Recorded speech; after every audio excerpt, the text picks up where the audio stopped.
effective ELT settings towards purposeful education. We start this presentation by asking a simple question. Who are the main actors in ELT? We have teachers, learners, and language. The three of them embedded in a context, that is, the specific situation in which learners, teachers, and language are involved in order to promote learning. Context determines the roles of teachers, learners, and language according to a specific place, right?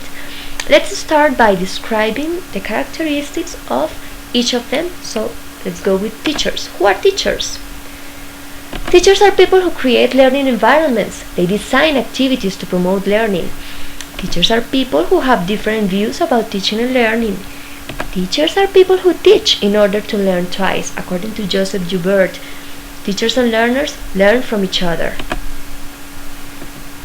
Teachers are people whose main concern is educating in both values, which are necessary for life, and also competences in different subjects or areas of knowledge. Teachers are people who have a good grasp of the subject they are teaching and who are getting qualifications continuously. ELT classrooms place lots of demands on teachers. Every day they face challenging situations and they must be prepared for that. So preparation is very, very important. Now, who are learners? Learners are children, adolescents, and adults according to the age.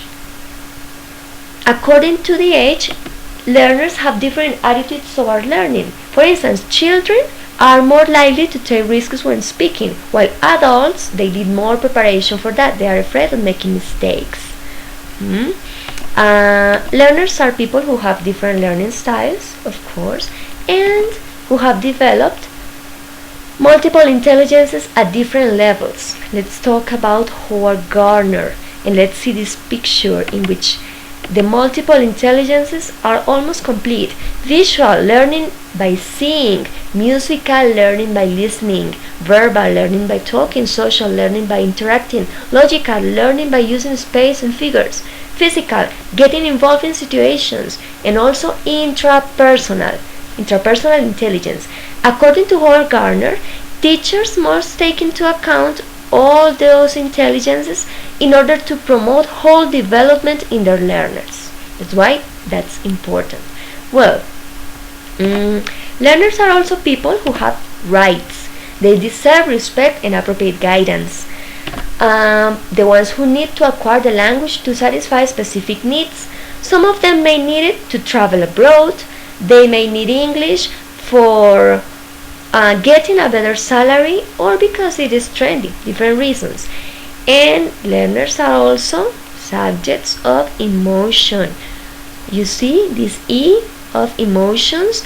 In your classroom you will find different kinds of emotions that people have, and you need to promote a safe environment because they have affective needs. Remember Krashen's hypothesis of the affective filter. Promote comfortable situations in the classroom. Okay? Well, what is language? Language is described here according to 2 points of view. Okay? The first point of view is linguistics. Okay? And the second one is clear and communicative approaches. The methods of teaching English that are in vogue these days. For linguistics, language is living beings' communication tool and an object of research and learning, right? Whereas for Cleel, language is the knowledge entrance door. That is, you can use English to teach other areas, to teach mathematics, to teach science, to teach social studies. Okay, but how do we address the issues of teachers, learners, and language? Okay, let me give you a hand. We have 3 important aspects: lesson planning, testing, and getting qualifications. Okay, why is lesson planning important? Let's see. Lesson planning is a vital process through which an educator defines goals of learning. he defines them, designs activities to accomplish them, thinks about the needs of students and the school community in a specific context. It also deals with the development of writing, listening, speaking, reading, and grammar skills, and the development of multiple intelligences, also including social interaction and a variety of resources for teaching and accomplishing learning. Okay, now we have testing. What is testing? We have a definition here. It is a very important tool that educators use in order to check or measure learners' abilities or progress in a specific domain. Okay, that's testing. What are the characteristics of a test? A test must be valid. You design questions that are consistent with what you are going to evaluate, right? They must be coherent with your purpose. Also, reliability, right? That your test can be applied in different settings and you can get consistent results. And finally, the test must be practical. That is, during the application, take into account that it doesn't take a lot of resources, or when you are going to grade it, right? Design a test that is not so time consuming. Okay? And well, to apply a test, you need to have a free anxiety environment, environment, and an appropriate procedure, right? The procedure has 3 steps. Let's see this picture, this diagram.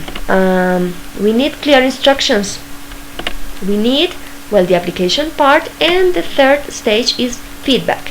In the clear instructions part, you have to make students understand what they have to do in the test, right? The application refers to how they use their time, that you take into account a realistic pace for the application. And finally, we have feedback. After you grade the exams, students need to know what their goals were and what their chances of improvement are. Remember, chances of improvement in feedback. Okay? And well, we have now getting qualifications. Teachers never stop learning. In these days, there is a very important part, technology use, right? In order to approach technology use, take into account these recommendations. First, are you going to use technology in or out of the classroom? If it is in, you need lots of resources in your school. Well, computer, video beams, access to the internet. Remember that. And if it is going to be out of the classroom, learners need to have access to the internet. Okay? Now, roles of e-moderators. Example, you are in a forum and your students are giving too many opinions. You have set a topic, but they deviated. How are you going to make them go back to the conversation? You have to have those abilities, right? Anticipating problems. Well, if the video beam doesn't work, what's my plan B? Take into account that. Cross-curricular demands. Well, learners also need to learn how to use technology. So in your class you have to face 2 kinds of demands. The demands of learning a language and the demands of learning how to use technology. Right? Time constraints. Be realistic. How much time are you and your students going to devote to the development of activities? And finally, the assessment criteria. How are you going to value your students' work? Their participation and all that.